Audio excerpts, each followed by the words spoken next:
operator. Deaf operator.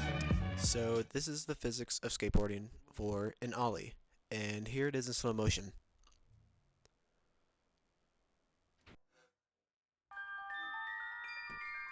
Okay, so first, the skater explosively straightens his legs and raises his arm. During the jump, his rear foot exerts a much greater force on the tail of the board than his front foot does on the nose, causing the board to pivot counterclockwise about the wheel.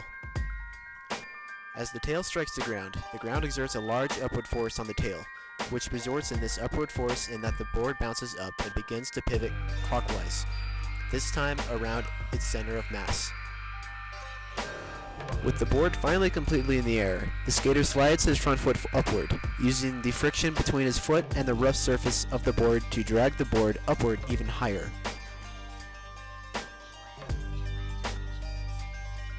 The skater begins to push his front foot down, raising the rear wheels and leveling out the board.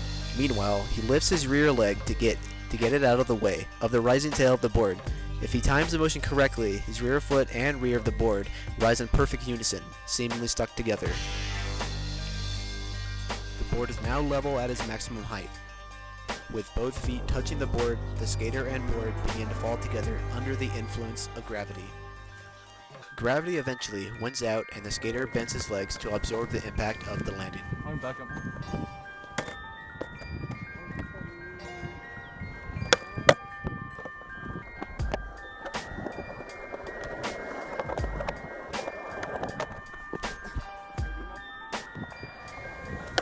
Same ideas with the pop shove it and the kickflip.